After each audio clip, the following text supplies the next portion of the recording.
أما بعد فأعوذ بالله السميع العليم من الشيطان الرجيم. بسم الله الرحمن الرحيم. وإذ ابتلى إبراهيم ربه بكلمات فأتمهن قال إني جاعلك للناس إماما قال ومن ذريتي قال لا ينال عهد الظالمين.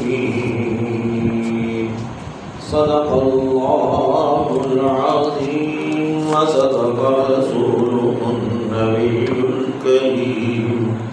نحن على ذلك من الشاهدين وشاهدين والحمد لله رب العالمين.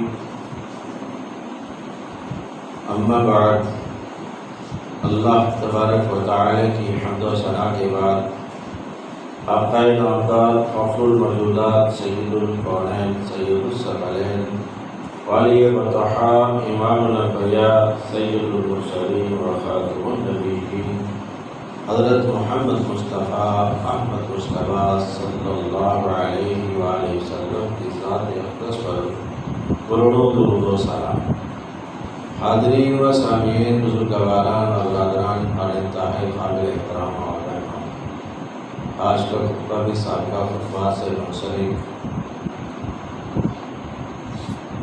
حج کے مہینوں کی مناسبت سے حضرت ابراہیم خلیل اللہ علیہ السلام کے حالات زندگی،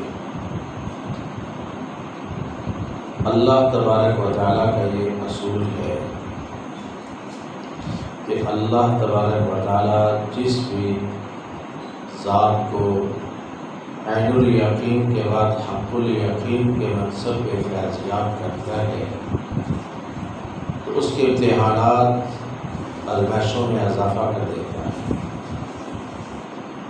اگر وہ کسی امتحان یا آزمائش میں پورا نہ اتر پائے تو اللہ تبارک و تعالیٰ اس کو مزید پکڑ میں لیتا ہے. اس کی مثال ایک حدیث ہے، حضرت سید مسیب راوی ہیں کہ نبی اقدس صلی اللہ علیہ وسلم نے فرمایا کہ زکریا علیہ السلام اللہ کے برگزیدہ پیغمبر عین الیقین کا مظاہرہ بھی ہوا، لیکن جب قوم انہیں مارنے کے لیے تعاقب میں آئی، پیچھا کیا تو وہ بھاگ کھڑے ہوئے. مفسرین نے لکھا ہے کہ ایک بہت بڑے بڑ کے درخت کو کہنے لگے کہ مجھے چھپا لے. وہ درخت پھٹ گیا، اس کے اندر چھپ گیا. قوم نے آگے سویر چیر دیا. اللہ تبارک و تعالیٰ نے انہیں زندہ نہیں اٹھایا، جبکہ عیسیٰ علیہ السلام کو جب قوم نے گرفتار کیا اس نیت سے کہ انہیں رات کے اندھیرے میں سولی چڑھایا جائے گا، تو اللہ تبارک و تعالیٰ نے انہیں زندہ آسمان پہ اٹھا لیا. وَقَدَرُوهُ وَصَلَهُ وَلَكِنْ شُبِّهَ لَهُ. تو نہ تو وہ انہیں قتل کر سکے، نہ صلیب چڑھا سکے. آج تک وہ شکوک و شبہات کا شکار ہے کہ عیسیٰ جائے گا. یہ اللہ تبارک و تعالیٰ کی عنایت ہے. اسی طرح اللہ تبارک و تعالیٰ نے اپنے انبیاء کو عین الیقین کے بعد حق الیقین کا منصب عطا کیا، جن میں حضرت ابراہیم علیہ السلام، پھر آپ کی اولاد میں حضرت یعقوب علیہ السلام، حضرت یوسف علیہ السلام، جن کا گزشتہ میں ذکر ہوا، یہ حق الیقین کے منصب پہ فیضیات ہیں۔ ابراہیم علیہ السلام دعوت و تبلیغ کرتے رہے، جو اللہ نے انہیں شعور بخشا تھا، عمر رشد عطا کی تھی، کہ اپنی قوم کو، اپنے ابا کو کہتے کہ ما هذه التماثيل التي انتم لها عاكفون، ابا یہ کیا ہے جو خود ہی بناتے ہو اور پھر خود ہی اس کے سامنے روزانہ بیٹھ جاتے ہو؟ تو آخر کار ابا نے بادشاہ وقت کے پاس، جو علاقے کا بہت بڑا سمجھدار بندہ تھا، اس کے بعد لے گئے، ان سے مناظرہ ہوا، پھر آخر کر اللہ سے عین الیقین کی خواہش کا اظہار کر دیا کہ اللہ مجھے اب دکھا کہ تم مردوں کو کیسے زندہ کرتا ہے۔ پھر اللہ نے وہ 4 پرندوں کا حکم دیا کہ 4 پرندے گئے، اس کو بلا تیری طرف آتے ہوئے ہیں۔ یہ عین الیقین تھا، حق الیقین کا منصب مل گیا۔ اب امتحان میں اور اضافہ ہوا۔ ایک دن میلہ تھا، اس دور کا عرس تھا، دوست و احباب آئے، آ کے کہنے لگے ابراہیم آؤ ہمارے ساتھ چلیں، آج میلہ ہے۔ قرآن کہتے ہیں فناظر نظرۃ النجوم، آپ نے ستاروں کی طرف دیکھا اور کہا میری ساتھی میں بیمار۔ اب فضلی یہاں پہ کہتے ہیں کہ ستاروں کی طرف کیوں دیکھا؟ اس لیے دیکھا کہ وہ ستارہ پرست قوم تھی، اس قوم میں مختلف قسم کے عیوب و نقائص پائے جاتے تھے جو شرک تھے۔ ایک نجوم یعنی کہ ستاروں کی طرف دیکھنا اور ستاروں سے اپنے قسمت کو ڈھونڈنا کہ یہ ستارہ میرا کیسا رہے گا اور آج کا دن کیسے گزرے گا اور میرا ستارہ گردش میں یا نہیں، یہ ہمارے اندر بھی عدم موجود ہے۔ دوسری کہانت تھی کہ کاہن اس دور کے کاہن بڑے مشہور تھے، جو واقعات ہو گزرے ہیں ان کا بتانے والے، اور یہ ہمارے ہاں بھی موجود ہے کہ جس گھر میں کوئی چوری ہو جائے تو ہم لوگ نام نکلوانے کے لیے جاتے ہیں، تو وہ کاہن پھر نام نکالتا ہے، اور گھر میں ہونے والی خصوصاً زیورات کی چوری کا نام یا ساز کا نکلتا ہے یا نان کا نکلتا ہے، نام نکلوانا، وہ کاہن ہوتے ہیں۔ اور تیسرا گروہ عراف کا ہے۔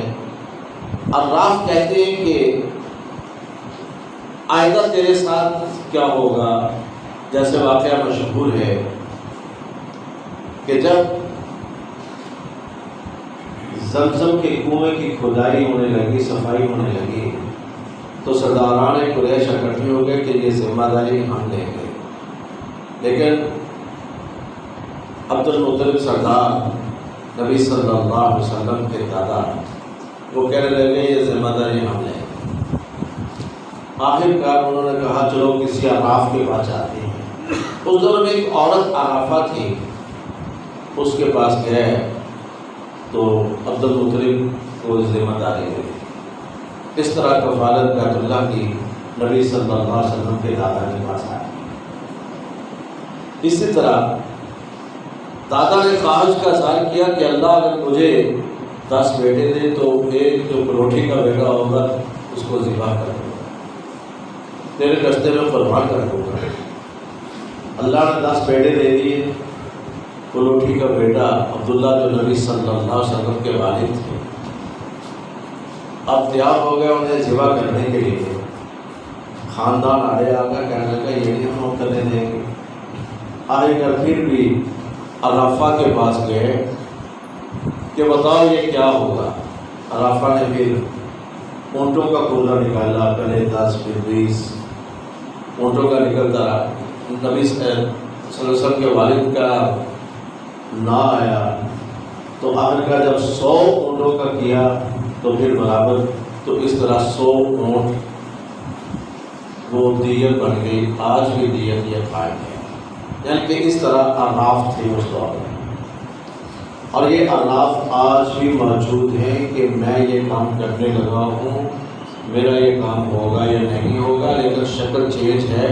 طوطا فال کی شکل میں آ رہی. یہ رافیت طوطا فال کی شکل میں آج موجود ہے جو ہمارے اندر عقل موجود ہے. یہ 3 بڑے علوم ابراہیم علیہ السلام کی قوم میں موجود ہیں جن کے خلاف ابراہیم علیہ السلام نے آواز اٹھائی.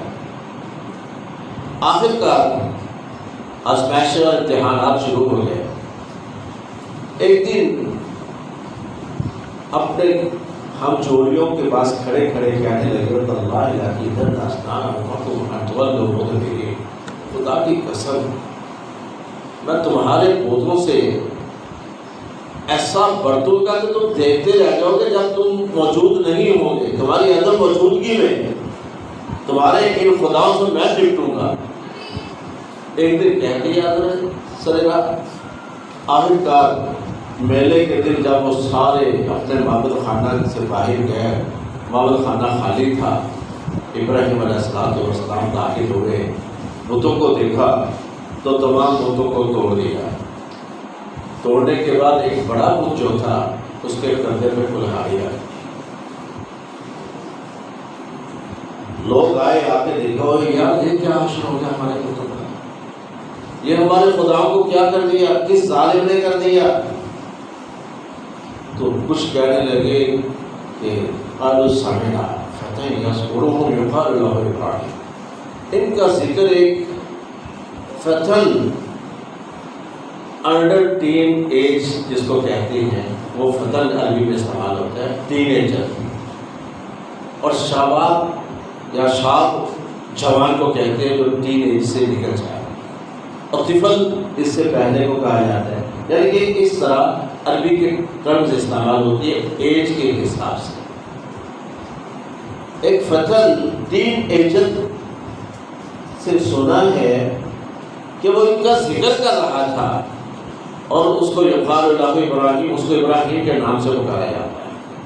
جب پھر بلاؤ اس کو، جب بلایا گیا تو بادشاہ وقت نے کہا ابراہیم یہ تو نے کیا ہے. تو کلہاڑے کا منظر آپ نے اشارہ کیا، کہنے لگے پڑھایا کبھی ہو ڈھونڈ دو، دیکھو تو صحیح کلہاڑا کس کے کندھے پہ ہے، پوچھو اس سے. تو جانتا ہے یہ بولتے نہیں ہیں. کہنے لگے کہ بولتے نہیں ہیں تو تم پھر ان سے مانگتے کیا ہو، سنتے نہیں ہیں تو مانگتے کیا ہو. وہ پریشان ہو گیا، اور جب کوئی لاجواب ہو جائے گا پھر وہ گالی گلوچ پہ یا سزا پہ اتر آتا ہے. سزا نہ دے پائے تو گالی گلوچ تو ضرور کرتا ہے. وہ کہنے لگے اور بھائی اور کچھ نہیں، تو کہا لوہن دیکھو منصورہ آلہہ، اس کو زندہ چلا دو. اگر تم اپنے خداؤں کی مدد چاہتے ہو تو زندہ چلا دو اس کو. اور یہی بے بسی کا عالم موسیٰ علیہ السلام کے مقابلے میں فرعون نے کیا تھا. جب جادوگر سارے ہار گئے، فرعون بے بس ہو گیا کہ جادوگر اگر تمام سانپوں کو تو اس کا سانپ رگڑ گیا، اور سارے جادوگر ایمان لے آئے کہ یہ موسیٰ سچا ہے. تو اس وقت اس نے کہا تھا لَأُقَطِّعَنَّ أَيْدِيَكُمْ وَأَرْجُلَكُم مِّنْ خِلَافٍ وَلَأُصَلِّبَنَّكُمْ أَجْمَعِينَ، کہ میں تمہارے ہاتھ پاؤں مخالف صورتوں میں کاٹ کے رکھ دوں گا اور تمہیں سب کو جلا کے رکھ دوں گا، مار دوں گا. ایک اس نے بھی یہی کہا تھا. یعنی کہ ہر شخص جو بے بس ہو جائے وہ غصے میں آتا ہے، یہ ایک فطری نیچر چیز ہے. اسی طرح قوم ابراہیم بھی غصے میں آ گئی. بادشاہ وقت نے حکم دے دیا کہ اس کو زندہ چلا دو. اب تیاری ہو گئی، کئی دنوں تک کئی مہینوں تک ایندھن اکٹھا ہو رہا ہے. مفسرین نے لکھا ہے کہ 100 میٹر چوڑا تو 200 میٹر لمبا اتنا بڑا میدان جس میں یہ ایندھن جلایا گیا. آج کی زبان میں 1 ایکڑ یا 1.5 ایکڑ کے لگ بھگ 8 یا 12 کنال کے رقبے میں آگ جلائی گئی۔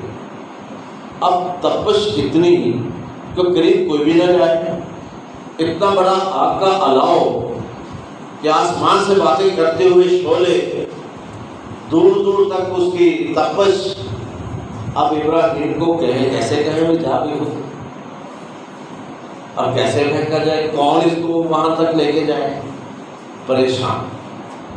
اب شیطان انسانی شکل میں حاضر ہوتا ہے، یار پریشانی کس چیز کی ہے، اس کے لیے ایک پھٹا تیار کرو، اس پھٹے پہ بٹھاؤ اور پیچھے سے ربڑ کھینچ دو تو اس کو جھٹکا لگے گا کہ جھٹکے سے اچھل کے یہ آگ میں چلا جائے گا۔ منجنیق کی شکل بنا دی، اور منجنیق کی ایجاد اس شیطان نے آ کر بتائی۔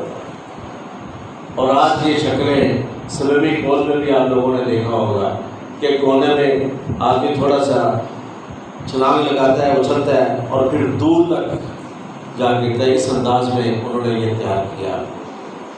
ابراہیم علیہ السلام کو پھٹے پہ بٹھا دیا گیا، منجنیق پہ، سامنے آگ ہے، خوفناک آوازیں ہیں آگ کی شعلوں کی۔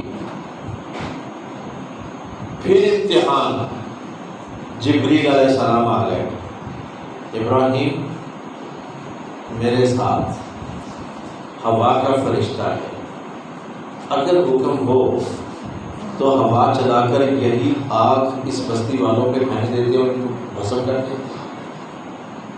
ابراہیم میرے ساتھ بارش والا فرشتہ بھی ہے، خواہش ہو تو بارش برسا کر آگ کو بجھا دیتے۔ قربان چاہیے ابراہیم علیہ السلام پر ایک ہی لفظ میں سارا مسئلہ سمجھا دیا۔ کہنے لگے حسبی اللہ، میرے لیے اللہ کافی ہے۔ اب اس کے پیچھے کیا ہے؟ اے جبریل، بارش برسانا بھی تیرے اپنے اختیار میں نہیں، وہ بھی فرشتہ ہے بارش والا، اور ہوا چلانا بھی تیرے اپنے اختیار میں نہیں، وہ بھی ہوا والا فرشتہ ہے، علیحدہ ڈیوٹی والا۔ تو محتاج ہے ان کا، محتاج ہے ان کا، میں محتاج ہوں اس ذات کا جس کے لیے میں یہ سب کچھ کر رہا ہوں، اس لیے میرے لیے اللہ ہی کافی ہے۔ فقیر فقیر سے نہیں مانگا کرتا، سائل سائل سے نہیں مانگا کرتا، محتاج محتاج سے نہیں مانگا کرتا۔ تو میں لہذا اس سے مانگتا ہوں جو محتاج نہیں، جو اسباب کا محتاج نہیں، احتیاجات کا محتاج نہیں، کسی چیز کا محتاج نہیں۔ تو لہذا حسبی اللہ، میرے لیے اللہ ہی کافی ہے۔ تو انہوں نے جھٹکا مارا، آگ میں پھینک دیا، تو اللہ نے بھی وہاں سے حکم جاری کر دیا، قلنا یا نار کونی بردن وسلام علی ابراہیم، اے آگ ٹھنڈی ہو جا، اتنے بھی ٹھنڈی نہ ہونا کہ میرے ابراہیم کو تکلیف محسوس ہو، بس سلامتی والی بن جا، سلامتی والی بن جا۔ اللہ بارش برسا کے آگ بجھا سکتا تھا، اللہ سلو باری کر کے، برف باری کر کے آگ کو ٹھنڈا کر سکتا تھا، اللہ آندھی چلا کے آگ کو بستی والوں پہ پھینک سکتا تھا، لیکن اللہ نے کہا کہ ابراہیم تم مخلوق ہو کر، میرا بندہ ہو کر احتیاجات کا محتاج نہیں، اسباب کا محتاج نہیں، میں اللہ ہوں، میں اسباب کو استعمال کیوں کروں، میں احتیاجات کو استعمال کیوں کروں؟ لہذا آگ سے وہ قوت ہم چھین رہے ہیں جو قوت اس کو جلنے کی ہم نے عطا کی ہے، لہذا آگ کے شعلے اسی طرح بلند ہیں، خوفناک آوازیں اسی طرح آ رہی ہیں، تپش اسی طرح محسوس ہو رہی ہے، لیکن ابراہیم کے لیے وہ سلامتی بن چکی ہے۔ ابراہیم کے لیے تو سلامتی بن جا، اس کو جلانا نہیں، تو آگ سے وہ قوت ہی اللہ نے سلب کر لی۔ اللہ کہتے ہیں تو مخلوق ہو کر اسباب اور احتیاجات کا محتاج نہیں، تو نے ہم پہ بھروسہ کیا ہے، ہم پہ توکل کی ہے، تو لہذا ہم اس سے وہ قوت چھین سکتے ہیں جو کائنات میں کوئی اور نہیں کر سکتا، وہ اللہ کر کے دکھائے گا۔ پھر اللہ نے کیا کیوں؟ اللہ کا وعدہ ہے وَمَن يَتَوَكَّلْ عَلَى اللَّهِ فَهُوَ حَسْبُهُ، جو شخص بھی اللہ پہ بھروسہ کرتا ہے، اللہ پہ توکل رکھتا ہے، وہ اس کے لیے کافی ہو جاتا ہے۔ یہ خود اللہ کہتا ہے کہ بھروسہ رکھو، وہ اس کے لیے کافی ہو جائے گا۔ پھر اس آگ کے اندر صرف یہیں پہ بس نہیں، بلکہ ہر جانور سوائے گرگٹ کے، کسی نے چھپکلی لکھا، کسی نے کچھ لکھا، المختصر ایک پرندہ دور دراز سے کسی چشمے سے چونچ بھر کے لا کے اوپر پھینکتا۔ مختلف پرندوں جانوروں نے اسے کہا اے پرندے، تو چونچ بھر کے لا کے آگ کے الاؤ پہ پھینکتا ہے، تیرے اس بوند سے آگ بجھ جائے گی۔ وہ کہنے لگا مجھے اس سے کوئی غرض نہیں، آگ بجھے یا نہ بجھے میری بوند سے، لیکن میں اپنا فریضہ ادا کر رہا ہوں آگ بجھانے کا۔ اور بھائی ہم معاشرے کے اندر رہتے ہیں، آیا کوئی فریضہ ہم پہ بھی ہے یا نہیں؟ کوئی محسوس کیا ہے یا نہیں کہ ہم پہ بھی کوئی فرض ہے؟ ہم دوست و احباب کی محفلوں میں تو بیٹھتے ہیں، حی علی الصلاۃ حی علی الفلاح کی آواز تو آتی ہے، لیکن شرم سے خود تو کھڑے ہو جاتے ہیں۔ کبھی کسی دوست کو یہ نہیں کہا اور جس طرح کٹھے محفل جمی ہوئی ہے اسی طرح پوری محفل ہی مسجد میں آ جا نماز پڑھے۔ ایک سگریٹ پینے والا وہ ڈبیا نکالے گا سگریٹ پینے سے پہلے، اس سے سگریٹ خود نہیں لگائے گا، پہلے آپ کو دعوت دے گا، پیئیں گے پتہ اسے پتہ بھی ہو تب بھی آپ کے آگے ایک دفعہ کرے گا، پتہ بار ریش ہے نہیں پینے والا، پھر بھی دعوت دے گا۔ کیوں؟ شیطان نے اسے کہا ہے کہ اپنا فریضہ ادا کر، برائی پھیلانے والا فریضہ تو ادا کر۔ اور بھائی نیکی پھیلانے میں ہم کیوں شرما جاتے ہیں؟ ہم کیوں شرم رکھتے ہیں؟ ہم بھی دوست و احباب میں بیٹھ کر نیکی کیوں نہیں پھیلاتے؟ کیا کبھی گھر کے اندر اپنی اولاد میں بیٹھ کر نیکی کی باتیں کی؟ کبھی نماز کی تلقین کی؟ قطعاً نہیں۔ اور بھائی ہم کیوں شرم کرتے ہیں؟ کم از کم اپنا فریضہ تو ادا کریں نا۔ کام تولنے والے کو توجہ تو دلائیں، ملاوٹ کرنے والے کو توجہ تو دلائیں کہ بھائی یہ کام نہ کیا کر، لیکن ہم توجہ دلانا بھی شرم محسوس کرتے ہیں، فریضہ ادا نہیں کرتے۔ وہ پرندہ فریضہ ادا کر رہا تھا، آگ بجھے نہ بجھے میرا فرض ہے کہ میں بوند کا اوپر لا کر پھینکوں، اپنا فریضہ ادا کروں۔ بھائی اسلام پھیلے نہ پھیلے اپنا فریضہ تو ادا کرو نا۔ کوئی مانے یا نہ مانے، کوئی ٹریک پہ چلے یا نہ چلے، ہم نے اپنا فریضہ ادا کرنا ہوگا، لیکن ہم اتنا فریضہ بھی ادا نہیں کرتے۔ ابراہیم علیہ السلام جس عمر میں اپنی قوم اور ارباب اقتدار کے سامنے کھڑے ہوئے، جانتے ہو کتنی عمر تھی؟ مفسرین نے لکھا کہ صرف 16 سال۔ یہ 16 سال کی عمر کا واقعہ ہے کہ نمرود کو اپنی پوری قوت استعمال کرنا پڑے ابراہیم علیہ السلام کو زندہ جلانے کے لیے، لیکن بااستقلال ڈگمگائے نہیں۔ وہ قوت کون سی تھی؟ یعقوب اقبال نے کہا کہ عطش نمرود میں بے خطر پھوٹ پڑا عشق، عقل ہے محو تماشائے لبے بامبی۔ آج تک یہ عقل وہاں تک نہیں پہنچ پائی کہ کس قوت نے ابراہیم علیہ السلام کے دل سے یہ آگ کا خوف نکالا۔